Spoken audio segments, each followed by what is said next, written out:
12 minutos, gracias por seguir en sintonía de Central de Noticias al amanecer. En este bloque de información vamos a hablar de un tema muy sensible y que tiene muy preocupada a la ciudadanía en general y a las autoridades, y estamos hablando de la violencia que se ha desbordado, por lo menos en la última semana, dejando promedios alarmantes de homicidios diarios. Vamos precisamente a hacer un análisis de la situación de seguridad de nuestro país y en nuestros estudios se encuentra Astor Escalante. Él ha sido una persona que ha estado en diversos cargos vinculados a seguridad, fue ex viceministro de seguridad, también ex director general de centros penales y ex fiscal adjunto, quien tiene por supuesto un bagaje amplio sobre este tema. Bienvenido. Muchas gracias y a la orden para tus preguntas. Las autoridades han hablado en los últimos días sobre las razones del por qué se han desbordado los homicidios. Están muy preocupados en el tema de los asesinatos, principalmente hacia los cuerpos de seguridad. Algunos consideran que las acciones que se vienen tomando en esta materia han sido equivocadas. ¿Cómo se ve desde afuera y por lo menos en el tema de los analistas el hecho de las medidas que se han venido tomando hasta el momento? Bueno, lo que se observa y no, digamos, está como a la vista, no necesita como mayor explicación de parte de las autoridades, es que ciertamente existe un combate frontal contra la delincuencia. Hay, digamos, una contundencia en ese combate, una permanencia en el tiempo también.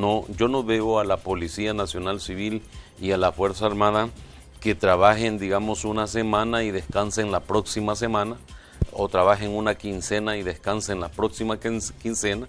No los veo así, yo los veo trabajando permanentemente, combatiendo permanentemente, y hay capturas importantes que está realizando la Policía Nacional Civil con la colaboración de la Fuerza Armada y la coordinación obviamente de la Fiscalía General de la República. Entonces lo que se ve es eso, lo que se ve es que a diario se entregan decomisos de armas, decomisos de droga, capturas de cantidad de presuntos delincuentes y se ve esa actividad permanente de parte de la Policía Nacional Civil. Se ven enfrentamientos, hay información que dan las autoridades al respecto de la cantidad de enfrentamientos que se tienen, o sea, son enfrentamientos, es decir, es digamos cara a cara la policía combatiendo contra los criminales, y ese esfuerzo está dando resultados fundamentales, está dando resultados importantes, principalmente en tema de disminución de homicidios, pero también se ve de presto, de momento, algunas digamos, expresiones de la violencia existente en el país, en donde de un día para otro pueden existir incrementos de homicidios. Como lo que ha pasado en septiembre. Como lo que ha pasado este mes, y hay explicaciones que dan las autoridades. Están informando que existe, por ejemplo, una purga entre las maras, conflictos internos dentro de las maras, y algunas estructuras que dirigen estos grupos delictivos ordenan asesinato de los mismos miembros o de otras personas. ¿Es viable esta tesis de que la misma ruptura entre la pandilla, estamos hablando de la MS y la fracción 503, es la que está ocasionando este desborde de asesinatos? Porque cuando se revisan los números de las personas fallecidas, ni siquiera el 50% son miembros de pandillas, son personas, es sociedad civil la que está siendo afectada con este desborde de criminalidad. Sí, yo creo que el esfuerzo justamente que tienen las autoridades, el reto que tiene Policía Nacional Civil y Fuerza Armada es ciertamente combatir a las estructuras de delincuentes que conocen en dónde se encuentran, cómo digamos son sus condiciones, cuál es la logística que tienen, los nombres, los apellidos, las alias, quiénes son los familiares, es decir, toda esa información la conoce obviamente lo que es la Policía Nacional Civil, la Fuerza Armada, y sobre eso trabajar y combatir a los que son delincuentes, combatirlos aplicando por supuesto la Constitución de la República, el Código Procesal Penal, el Código Penal, la Ley Penitenciaria, es decir, las leyes del país en materia de seguridad, y buscar la protección, por supuesto, de la ciudadanía honrada, de la ciudadanía en general, para evitar que se sigan dando este tipo de asesinatos. Yo creo que las autoridades están haciendo un esfuerzo contundente, bastante grande. El problema es complejo, ¿verdad? Creo que no nos hemos sumado todos los salvadoreños a combatir este fenómeno. Cuando digo todos, estamos claros que la responsabilidad principal le toca al Ejecutivo a través del Gabinete de Seguridad, pero es importante la labor que hace Asamblea Legislativa, los jueces del país, los fiscales. Es importante los procesos de investigación que vayan bien consolidados para que cuando se le entreguen al juez esas investigaciones, el juez no tenga ninguna posibilidad de evadir, digamos, también su responsabilidad y decrete una sentencia que sea justa, es decir, que sea correspondiente a la investigación que se ha realizado para no generar impunidad. Y sobre ese mismo tema, Fiscalía General de la República, dicen algunos sectores, no está presentando sus casos bien sustentados. Hemos visto operativos que han dejado decenas de capturas en los últimos meses, personas que en la primera etapa de los casos quedan en libertad. Bueno, ciertamente ha habido algunas expresiones de algunos sectores de la población en esa línea, quejándose que Fiscalía no ha presentado adecuadamente los requerimientos. Habría que hacer un análisis un poco más, quizá pormenorizado de los asuntos. Uno de los casos que se le achaca a Fiscalía que no ha tenido éxito es el tema de tregua, llamado tregua, el tema de estos policías que estaban involucrados en algunos homicidios. Y un caso de un fulano que le dicen medio millón, una cosa así. Bueno, la Fiscalía no solo tiene esos casos, pues la Fiscalía tiene una cantidad de casos. Habría que ver el nivel de éxito que puede tener Fiscalía con otra cantidad de casos. Evidentemente estos son más significativos, pero creo que es importante que entre fiscales y jueces se trabaje mucho. Es decir, se aborde bastante el tema de la teoría probatoria, ¿verdad? Es decir, el derecho probatorio, que es fundamental para jueces y fiscales. Hay en este tema del caso San Blas, que se le ha denominado, yo pienso que habría que ver, no lo conozco a profundidad, pero habría que ver si la explicación indiciaria en ese tipo de casos fue, digamos, contundente o no fue contundente. Es decir, la Fiscalía presenta un caso, el juez del caso dice, bueno, mire, aquí no me han individualizado quién disparó, ¿verdad? Pero habría que ver si la Fiscalía le había probado la participación de todos esos elementos policiales en el caso concreto. Y si todos participaron en el caso concreto, entonces es obligación de Fiscalía determinar el nivel de responsabilidad. Bien enredado, pero el nivel de responsabilidad de cada uno de ellos, ¿verdad? En derecho se conoce el nivel de participación y accesoriedad penal, es decir, lo que realmente cada uno de los elementos policiales realizó. Si 2, 3 policías agarraron a la persona, a la víctima o a la persona asesinada, si era delincuente, si no era delincuente, qué hicieron los otros dos policías o los otros 3, es decir, individualizar cada una de las actividades, y no necesariamente cada una de las actividades que se individualicen va a tener la misma sanción penal, pero habría que ver si esta teoría que estoy planteando le falló a Fiscalía o no la interpretó adecuadamente el juez. En todo caso, Fiscalía entiendo que va a presentar un recurso de apelación para que un tribunal diferente, una cámara de lo penal, analice si el juez actuó correctamente o incorrectamente. Ese es uno de los casos. También recientemente la Fiscalía General de la República, en coordinación con la Policía Nacional Civil a nivel regional, se realizó un operativo llamado Escudo, donde solo en El Salvador dejaron pues centenas de capturas. Dentro de esas capturas, Fiscalía y Policía presentaron a un sujeto conocido como el patrón del mal, señalado de ser uno de los máximos financistas de una de las estructuras criminales de la zona paracentral del país. Paradójicamente, en la etapa inicial, el hombre quedó en libertad con medidas sustitutivas. Se le cuestiona al ministro de Justicia sobre la opinión que a él le merece que el juez lo haya dejado en libertad, y él dice que no le parece grave que el hombre haya quedado en libertad, y se le cuestiona también si los casos están debidamente sustentados. Entonces se habla de que se están presentando casos grandes, que se están golpeando las estructuras criminales, pero estos casos no llegan a ser judicializados y condenados las personas señaladas. Bueno, yo creo que ahí es donde cada una de las instituciones tiene que ir regulando y mejorando sus procesos, es decir, la efectividad de los procesos de investigación, la efectividad en materia de coordinación entre fiscalía y policía es fundamental.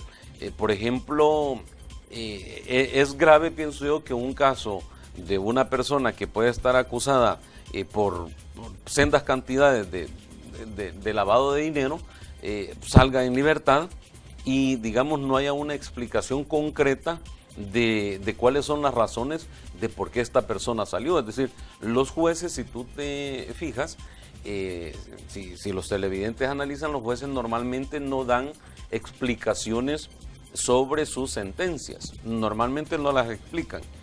Hay una teoría que dice que las sentencias de los jueces deben de explicarse por ellas mismas, es decir, con la sola lectura de la sentencia debería estar claro para todo mundo cuáles fueron los motivos, las razones, los factores por las cuales el juez determinó esa sentencia, pero quien sí tiene, creo yo, obligación de explicar es fiscalía y eventualmente policía. Pero yo creo que también aquí como sociedad nos está faltando otros entes. Yo veo, por ejemplo, el trabajo de algunas organizaciones, Aliados por la Democracia, etcétera, que de repente en determinados temas ponen como la voz cantante, y otros temas, bueno, se quedan como un poco calladitos. Y hay cosas que requieren, pienso yo, como la auditoría de la sociedad, el control de la sociedad. Ideal sería que existiera una sociedad, una asociación que pudiera verificar el comportamiento y el actuar del sistema de justicia como tal. Es decir, que existieran ONGs, organizaciones privadas, digamos, no pertenecientes al Estado, no pertenecientes desde luego al sector de la empresa privada, sino independientes, y que pudieran auditar los procesos para ver si realmente el requerimiento que presentó Fiscalía llevaba todos los elementos, todos los componentes necesarios para sentar en el banquillo de los acusados a una persona. Si cuando se fue a la audiencia inicial llevaban los elementos indispensables. Si luego de la fase de instrucción se recolectaron todos los elementos de prueba, tanto de cargo como descargo, para arribar a una audiencia preliminar y luego a la vista pública.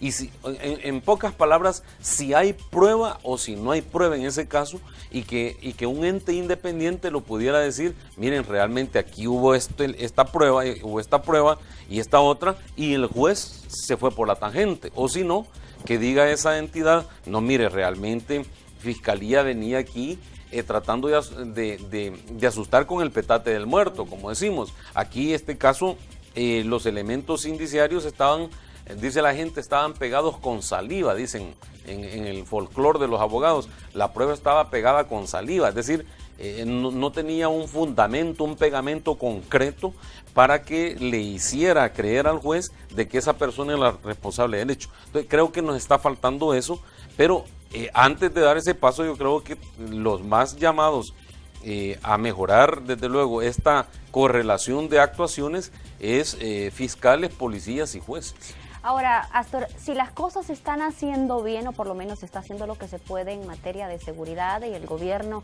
ha ido tomando las líneas en relación a disminuir los índices de violencia, ¿por qué la población no palpa esos resultados? Eso al regresar de la pausa, porque tenemos que cumplir compromisos. Ya volvemos.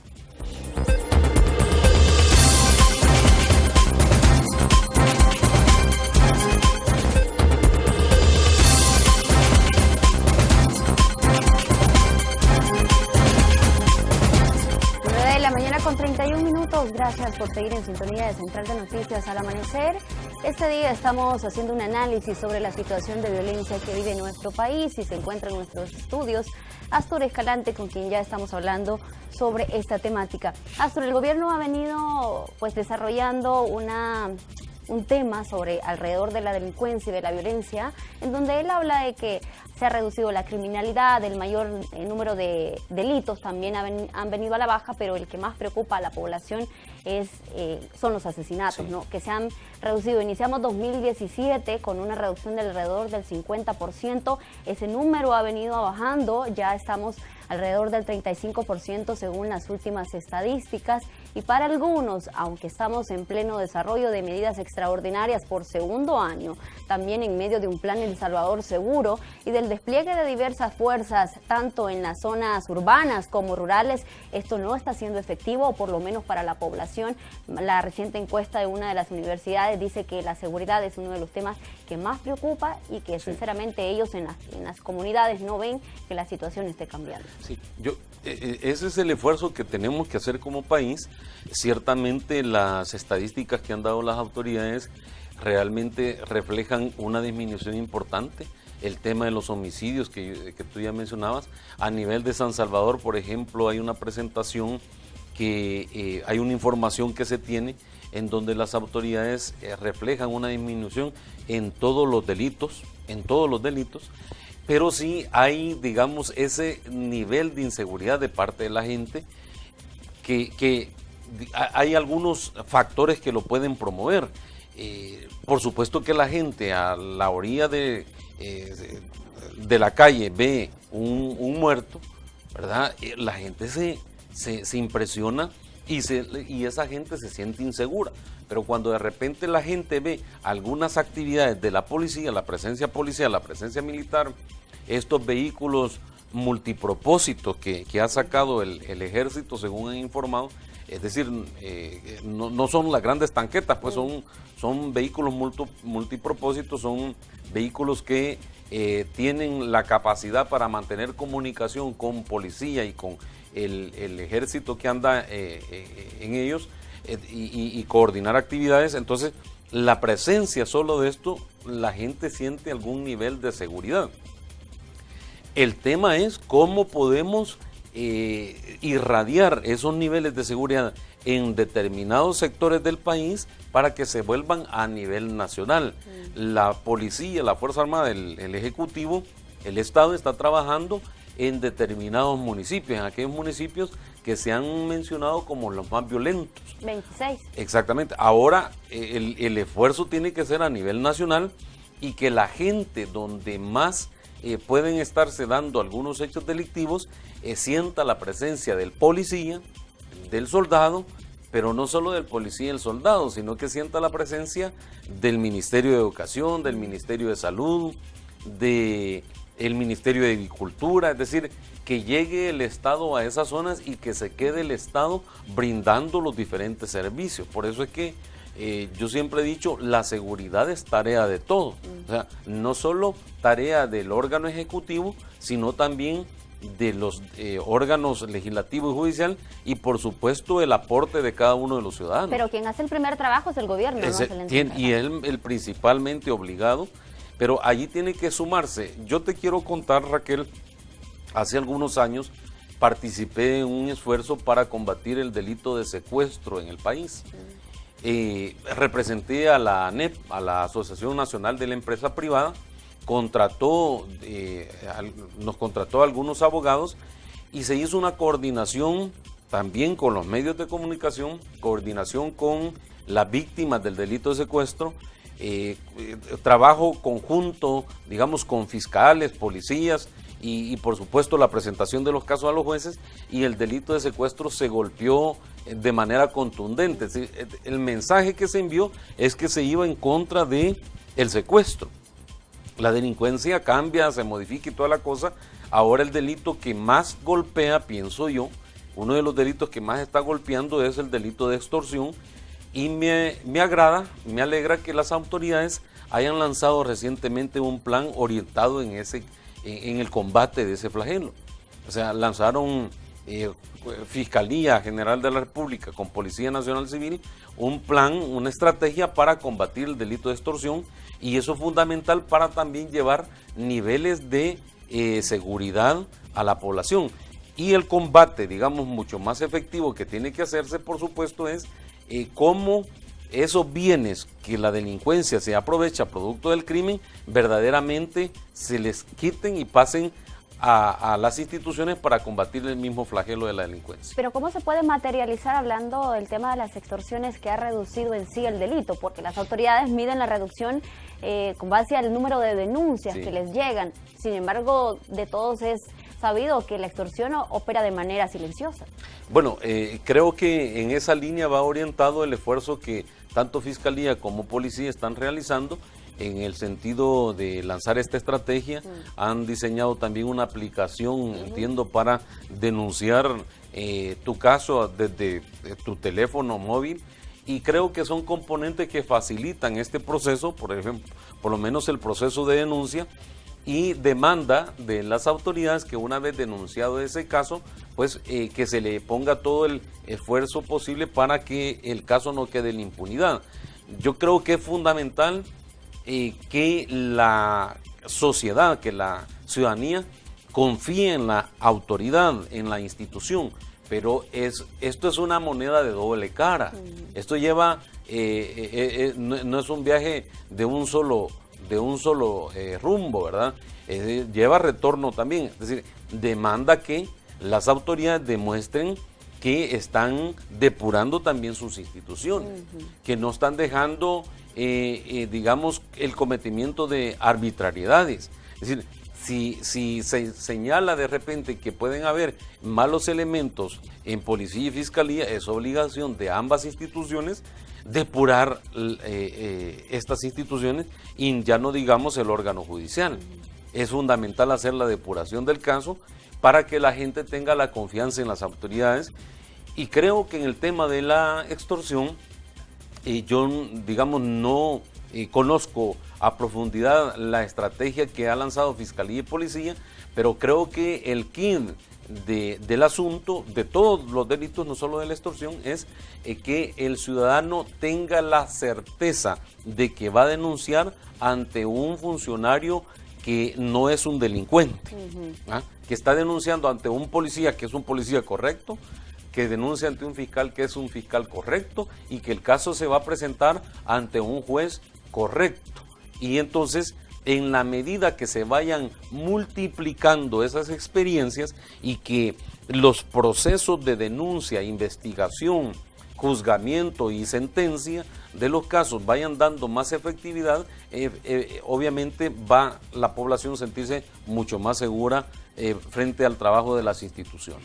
De repente la población también no siente tanta certeza sobre el trabajo que las autoridades están haciendo en materia de seguridad, porque estamos viendo que la escalada de hechos delictivos en contra de los miembros de la corporación policial y también de la Fuerza Armada han incrementado, ¿no? No solamente el hecho que hayan malos elementos dentro de la institución vinculados a una serie de ilícitos que ya hemos podido ver, como los asesinatos u homicidios extrajudiciales, sino cómo están siendo presa de esta violencia. Y algunos se preguntan, ¿cómo estos cuerpos de seguridad me pueden proteger a mí si ni siquiera ellos pueden salvarse de este oleaje de violencia que estamos viviendo? Bueno, digamos que aquí no tenemos que generalizar.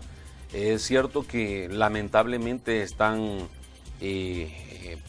cayendo, digamos, en este esfuerzo de país, soldados, policías y otras personas, ¿verdad? Dicho sea de paso, mi sentido pésame también al periodista Henry Arana, ¿verdad? Por el deceso de su hijo, por el homicidio de su hijo. Pues un abrazo en la distancia y que tenga en estos momentos de dolor la fortaleza necesaria que se requiere, y seguir adelante, porque esta lucha tiene que seguirse. Pero es cierto que están cayendo, te decía, policías, soldados en este esfuerzo, pero también es cierto que hay sectores de la población que empiezan a tener credibilidad y se sienten seguras con la presencia de policía y fiscalía. Aquí hay un problema serio que tenemos que resolver. Aquí el problema se llama delincuencia. Y entonces el policía y el soldado, hay que decírselo a la población, es decir, el policía y el soldado no tienen la facilidad de poder moverse de la colonia San Benito a la colonia Escalón o a la General Arce, por ejemplo. Es decir, le toca al policía y al soldado moverse de Soyapango, de Ilopango, de Apopa, ¿verdad? De Guazapa. Es decir, esa es la realidad que se tiene. Las condiciones económicas del soldado y del policía ni siquiera a veces le permiten de repente dar un salto, un paso y decir, bueno, me voy a cambiar de lugar de donde vivo. Y entonces muchos de los vecinos del policía y del soldado pues son criminales, son pandilleros, ¿verdad? Eventualmente incluso habría que analizar cuáles son las razones que llevan a un policía o un soldado involucrarse en actividad delictiva.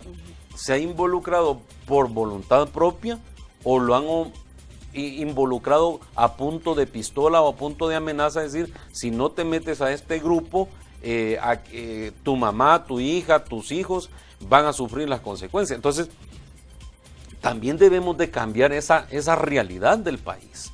Es decir, yo le hago el reto a la clase política y a los financistas de los partidos políticos que se pongan la mano en la conciencia, es decir, que se pongan la mano en el corazón y que examinen estas relaciones económicas que también tienen y que afectan. Es decir, creo que debemos de hacer una apuesta para mejorar las condiciones económicas, salariales, y las condiciones de vida en su conjunto de aquellos servidores públicos que son los más expuestos al peligro, al riesgo. Los bomberos, los policías, los soldados, los fiscales, los jueces. O sea, y demandar, por supuesto, de ellos un mejor resultado de sus actuaciones de trabajo. Ahora, los elementos del ejército han comenzado a estar expuestos desde que el gobierno decidió sacar a la calle para trabajar en función de la seguridad pública a los soldados, ¿no? Un tema que ha sido muy cuestionado porque la labor, la función de la Fuerza Armada después de los acuerdos de paz es únicamente garantizar la soberanía del Estado, ¿no? No, pues mira, yo creo que uno tiene que ser muy sincero en esto. Es el acompañamiento de la Fuerza Armada a las tareas de seguridad, el acompañamiento a Policía Nacional Civil, desde la creación de los grupos de tarea conjunta que se le llamó, viene desde los acuerdos de paz a la fecha. Es decir, si tú te recuerdas, incluso cuando se firman los acuerdos de paz, se crea la Academia Nacional de Seguridad Pública. Y en teoría la Academia Nacional de Seguridad Pública era un ente nuevo, no tenía mayores experiencias, es decir, requirió el auxilio de la Fuerza Armada para efectuar tareas de seguridad desde la creación, desde la Academia de Seguridad Pública, eso hay que decirlo. Eso viene desde tiempo. Y el nivel de riesgo del policía y del soldado es invíbito al cargo. En el año 2005, tu servidor fue director general de centros penales, y si me preguntas que si tuve riesgo, yo te diría que sí tuve riesgo. Que las medidas que implementamos para tratar de combatir la inseguridad y combatir la delincuencia en el país, digamos, también generó la pérdida de vidas de custodios del sistema penitenciario. Es decir, esa es la lógica de combatir al criminal, a la delincuencia. Es decir, el que combate al criminal es una persona que tiene riesgo. Y no solo lo va a amenazar que narcotraficante, o sea, es un riesgo que el cargo lo tiene invívido. Entonces, lo que hay que, digamos, apresurar y lo que hay que generar, digamos, procesos mucho más efectivos, ¿verdad? Y continuar en ese esfuerzo contundente que está dando Policía, Fuerza Armada, la actividad de fiscales, la actividad de jueces, es combatir a los criminales, principalmente a los criminales sangrientos, es decir, a los criminales que usan puñal, que usan piedras, que usan palos, que usan varillas, que usan armas de fuego para quitarle la vida a las personas. Antes de despedirlo, ¿se ve bien de alguna manera el sacar equipo de guerra a las calles de alguna forma para disuadir a los delincuentes? Hablando de San Salvador con este despliegue militar. Bueno, yo sinceramente no lo miro como exactamente material de guerra, ¿verdad? Es decir, por ejemplo, la explicación que han dado las autoridades es que yo he visto jeep y he visto algunas tanquetas en algunas zonas. Habría que contar, son alrededor de entre 25 30 puntos a nivel del Gran San Salvador. Podría ser flexible este plan, según lo explicaban, a 60 puntos y estarlo modificando, pero habría que hacer como una encuesta como en el sitio y llegar a boca de jarro, como dicen los encuestadores, decirle a la gente, mire, ¿usted qué piensa de estas vehículos que se han colocado? A ver qué es lo que la gente dice. Yo creo que disuade, es decir, los delincuentes que quieran allí cometer un hecho delictivo, al ver la tarjeta, al ver soldados, policías, no van a cometer el hecho delictivo. Sin duda vamos a estar pendientes de los planes que se vienen en los próximos días. Las autoridades pues deciden anunciar nuevas acciones en materia de detener la ola delincuencial que está afectando no solo a la ciudadanía en general, sino también a los cuerpos de seguridad.